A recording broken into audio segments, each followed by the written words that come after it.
کہ ہمیں ضروری آپ سے ملنا ہے, اٹ سٹ تے پکھڑا کوار گندل اسی اور بھی بوٹیاں جاننے ہیں. آپ کو کس نے غلط فہمی میں مبتلا کر دیا ہے کہ ہم بڑے تڑپ رہے تھے؟ شریعت کا حکم آپ کو سنایا جائے اور آپ بگڑ جائیں, ایک دفعہ نہیں 100 دفعہ بگڑے. آپ 100 دفعہ بگڑے, 1000 دفعہ بگڑے تو صحیح, خدا را دین کے نام پر بگڑے تو صحیح, پتہ تو ہو کہ دین کے لیے بگڑ گئے. میرے عزیز, اپنی زندگی میں مزاج میں نفاذ دین کا مزاج بنائیں. یہ کیا عجیب بات ہوئی کہ میں اپنا مخالف دیکھ کے تو کڑتا ہوں, اپنا مخالف دیکھ کر تو بے چین ہوتا ہوں, میری طبیعت میں جلال آتا ہے, لیکن شریعت کا مخالف دیکھ کر مجھے کچھ بھی نہیں ہوتا. میرا شاگرد, میرا مرید, میرا عقیدت مند, میرا ادارے میں ڈیوٹی کرنے والا, میرے دفتر میں کام کرنے والا, میرے ہاں ملازمت کرنے والا, وہ ذرا سا میری نافرمانی کرے تو میری طبیعت بگڑ جائے. اور رب کی نافرمانی ہر جگہ ہوتی رہے اور مجھے ذرا احساس بھی نہ ہو. وہ اللہ کے بندے تھے حضرت عبداللہ ابن مبارک, گھوڑے پہ بیٹھے تو گھوڑا ذرا ہلنے لگا. حضرت عبداللہ ابن مبارک رحمت اللہ تعالی علیہ نیچے اترے اور نماز کی نیت باندھ لی اور 2 رکعت نماز توبہ ادا کی. تو خدام نے عرض کی, حضور گھوڑے نے ذرا اٹکیلیاں کی ہیں اور شرارتیں کی ہیں اور آپ نفل پڑھنے لگے. حضرت عبداللہ ابن مبارک کی آنکھوں میں آنسو چمک آئے, فرمانے لگے جس دن مجھ سے رب کی نافرمانی ہو جاتی ہے نا, اس دن جو میرے فرما بردار ہیں وہ میری نافرمانی کرنے لگ جاتے ہیں. تو اس گھوڑے نے آج نافرمانی کیا تو توبہ کر رہا ہوں, کہیں اللہ کی مجھ سے کوئی نافرمانی تو نہیں ہو گئی. بھائیو, تھوڑا سا سمجھے چیزوں کو. اور آپ نفاذ قانون اور نفاذ شریعت اور حدود کا تعین جو ہمارے دائرہ کار میں ہے وہ تو کریں, اس کا تو لحاظ کریں. پورے ملک پر اسلامی نظام نافذ کر دو, کوئی خاتون بغیر پردے کے باہر نہ آئے. وہ تو جب نافذ ہوگا تب آئے گا نا, ابھی آپ اپنے گھر پہ تو نافذ کریں نا, اپنے اہل خانہ کو تو پردہ کرائیں نا, ان کو تو تلقین کریں نا با پردہ رہنے. جہاں تک آپ کنٹرول رکھتے ہیں وہاں تک تو آپ دین کی بات کریں, لیکن آپ تو اپنے گھر کے اندر بھی ناکام ہے دین کے نفاذ کے لیے. اور یہ کہ آپ پوری دنیا میں اور پورے ملک میں نافذ کرنے کی بات کر رہے ہیں. وہ خاص احساس پیدا کریں, اپنا مزاج اس طرح کا بنائیں جو قانون کا پابند ہو, اپنی طبیعت اس طرح کی بنائیں جو قانون کی پابند. اور پھر میں نے دیکھا ہے اس ملک میں رہنے والے جو ہر روز قانون توڑتے ہیں, وہ کسی دوسرے ملک میں جاتے ہیں تو بہترین قانون کے پابند ہو جاتے ہیں. وہ ڈرتے پھرتے ہیں, سہمے ہوئے ہوتے ہیں, کسی قانون کو نہیں توڑتے. اور یہاں آ کے وہ بہانے بناتے ہیں جی یہاں ایسے ہی چلتا ہے. اور جناب یہاں ایسے نہیں چلتا, جہاں آپ جیسا بندہ چلتا ہے. وہ ٹھیک ہو جائے تو باقی بھی سارا ماحول بہتر ہو جائے. آپ تو اپنے اندر تبدیلی لائیں, آپ تو اپنے آپ کو بدلیں, آپ تو اپنے اوپر غور کریں, اپنے مزاج کو تبدیل کریں, اپنی طبیعت کے اندر بدلاؤ لائیں, آپ تھوڑا سا چینج ہوں.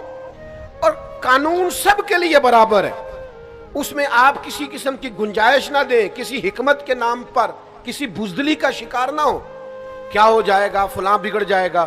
میں دوستوں سے اکثر کہا کرتا ہوں, لوگ اپنا مقابلہ ہی نہیں کرتے حق بات کہنے کے لیے.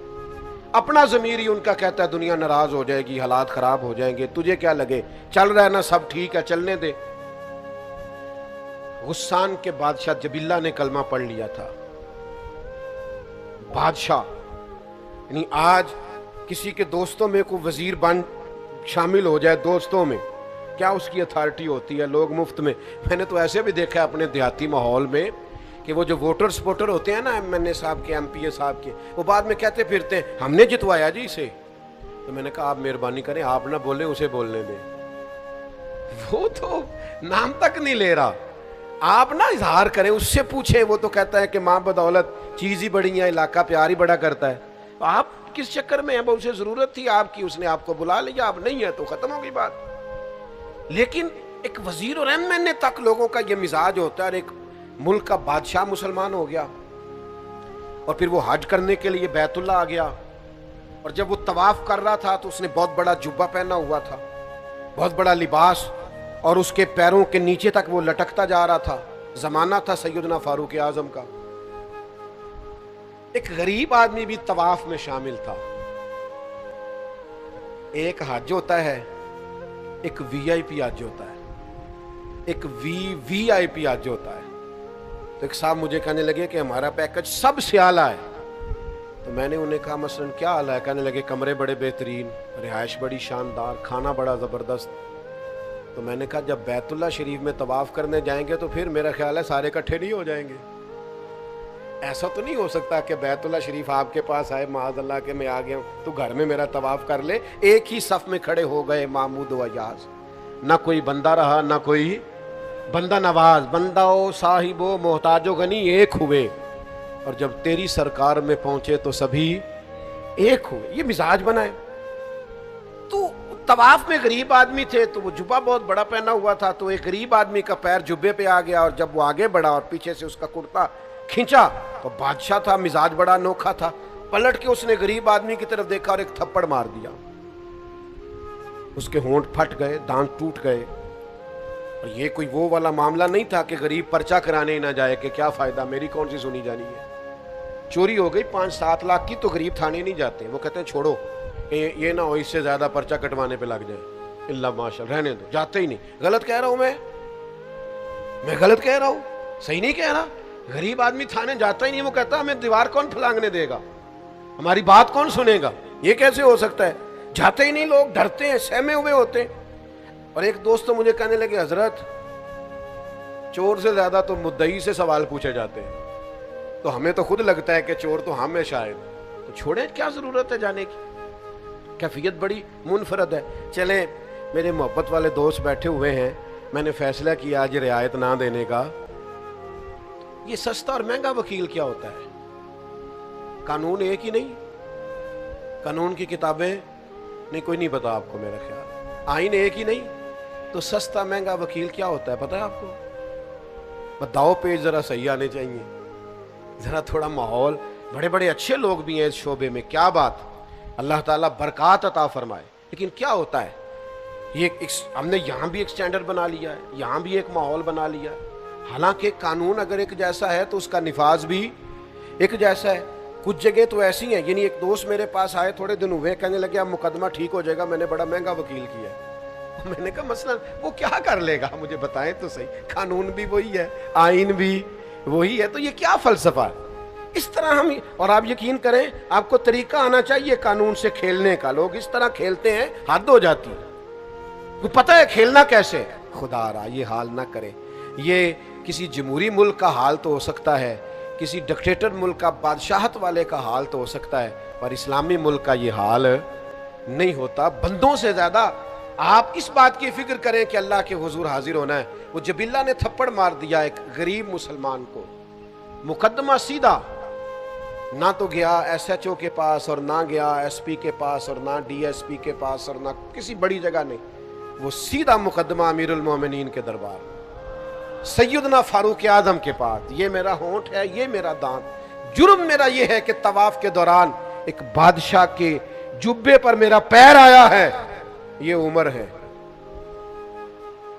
یہ تسلسل ہے خلافت کا, یہ مزاج ہے جو رسول رحمت کا دیا ہوا ہے, یہ ہے نفاذ دین, یہ ہے شریعت اسلامیہ کا قیام, یہ ہے حدود اللہ کی پاسداری. حضرت عمر نے اس بادشاہ کو بلایا, فرمایا یہاں اس غریب کو راضی کر لو, یہاں کل شام کو تمہیں بدلہ دینا پڑے گا. وہ کہنے لگا میں بادشاہ ہوں, میں بھی بدلہ دوں گا. فرمایا سارے ہی دیں گے, یہ حضور کا دین ہے, اس میں کوئی امیر غریب نہیں ہوتا. آپ کو بدلہ دینا ہے, آپ کو کٹہرے میں آنا ہے, آپ کو ذمہ داری ہے آپ کی. آپ کو بتا کیوں تھپڑ مارا آپ نے؟ کہنے لگا میں تو اسلام اس لیے لایا تھا کہ میری عزت اور بڑھ جائے گی. آپ نے فرمایا تو بدلہ دے, عزت اسی میں ہے.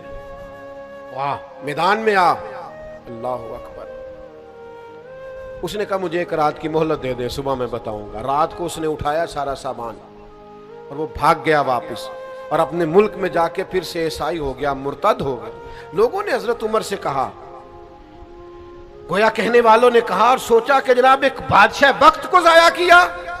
تو تاریخ مسکرا کے کہہ رہی تھی عمر نے بندہ ضائع نہیں کیا, عمر نے رسول اللہ کا دین نافذ کیا ہے. آپ دین نافذ کریں, جو ضائع ہوتا ہے سو ضائع ہو جائے. ہمیں سب سے پہلے اپنے آپ پر قانون کو, دین کو نافذ کرنا, اپنے گھر پہ دین کو نافذ کرنا. امام علی مقام رضی اللہ تعالیٰ عنہ, ان کے میدان میں نکلنے کا فلسفہ آپ سمجھیں. امام حسین رضی اللہ تعالیٰ عنہ کا فلسفہ یہ ہے کہ یہ جو یزیدی ہیں یہ حدود اللہ کو پامال کر رہے ہیں, یہ محرمات کو حلال کر رہے ہیں, لہذا ان کے خلاف کھڑے ہونا ہے, نفاذ دین کے لیے, شریعت کی حدوں کو برقرار کرنے کے لیے. اور اس کا نتیجہ نکلا امام علی مقام رضی اللہ تعالیٰ عنہ نے اس مقصد کو اتنا بڑا مقصد جانا کہ ساری اولاد اس راستے میں قربان کر دی، اپنی جان تک دے دی، لیکن اتنا بڑا مقصد ہے اللہ کی حدود کا قیام، میں اور آپ تھوڑا تھوڑا اپنے آپ کو بیک لے کے آئیں۔ جو فلاں صاحب ہوتے ہیں اور پھر لوگ آ کے نا بڑی کہانیاں سناتے ہیں، میں بینک میں گیا تھا جی، دین کی بڑی برکت ہے، لوگ بڑے کھڑے تھے، انہوں نے مجھے اندر بلا لیا، میں نے کہا آپ کو دھوکہ ہوا ہے، ہم مہربانی فرمائیں آپ کو لائن میں رہنا چاہیے تھا، یہی آپ کے لیے بہتر تھا، اور اسی میں عافیت تھی، اسی میں آسانی تھی، لیکن وہ تھوڑا سا دنیا سے ہٹ کے ہونے میں نفس کی بڑی خواہش ہے، تسکین ہے، تو ذرا لوگ تھوڑا سا اس کو بڑھا چڑھا کے پیش کرتے ہیں، تھوڑا سا اس میں لوگ میں ہمارے سنگی احباب اور دیگر حضرات میں سے کچھ لوگوں کا یہ خیال ہوتا ہے کہ ہم کسی محفل میں شامل نہ ہوں، ہم کسی دینی تقریب میں کسی عالم کی، کسی مبلغ کی کوئی بات نہ سنیں، ہم الگ سے جائیں تاکہ ہماری ویڈیو بن جائے، ہماری فوٹو آ جائے، ہمارے تعلقات کا پتہ ہو جائے۔ ہمارے اصحاب قبلہ عالم فرمایا کرتے تھے جو فیض مسلمانوں کے اجتماعی مل کے بیٹھنے میں ہوتا ہے نا، وہ اکیلے اکیلے بات کرنے میں نہیں ہوتا۔ میرے عزیزو، امام علی مقام کے پیغام کو سمجھیے۔ میری آخری بات، اس کو اچھے طریقے سے اپنے دل میں جگہ دیجیے گا، یہ میری گفتگو کا خلاصہ بھی ہے اور ہم سب کے یہاں آج جمع ہونے کا مقصد بھی ہے۔ شریعت اسلامیہ کو سمجھیے، شریعت کے مزاج کو سمجھیے، اور دین دنیا میں نافذ ہونے کے لیے آیا ہے، اس کے نفاذ کے لیے اپنے آپ کو پیش کیجیے۔ شریعت اسلامیہ کے جو قانون ہیں، حلال و حرام کے جو مسائل ہیں، ان کو سمجھیے، اس پر غور کیجیے، اور سب سے پہلے اپنے آپ کو پیش کیجیے، دین کا نفاذ کیجیے، پھر اپنے بچوں پر، پھر اپنے گھر پر، پھر آپ کے دوست، اپنے دوستوں میں اس بات کی ترویج کیجیے کہ یہ شریعت کا حلال ہے اور یہ شریعت کا حرام ہے۔ وہ ماحول نہ بنائیے کہ دوست جرم کر کے آیا اور ہم نے اسے پناہ دینی۔ دوست ہی مشکل وقت میں کام آتے ہیں، یہ زیادتی ہے دوست کے ساتھ۔ آپ اس کے مشکل وقت میں کام نہیں آ رہے، اس کے غلط وقت میں کام آ رہے۔ آپ کوشش کیجئے، توجہ دلائیے کہ میرے بھائی یہ آپ نے غلط کیا ہے، آپ اپنی غلطی کا ازالہ کریں، کبھی مجرموں کے ساتھ کھڑے نہ ہوں، کبھی ظالموں کے ساتھ کھڑے نہ ہوں۔ امام حسین رضی اللہ تعالیٰ عنہ کی فکر یہ ہے کہ آپ اپنے بچوں کے ساتھ ہوں، مستورات کے ساتھ ہوں، اہل خانہ کے ساتھ ہوں، لیکن آپ کو حق کے لیے کھڑا ہونا پڑے تو آپ ڈٹ جائیں، میدان میں رہیں، لیکن تھوڑی سی بھی کسی مقام پر بھی آپ لچک کا مظاہرہ نہ کریں۔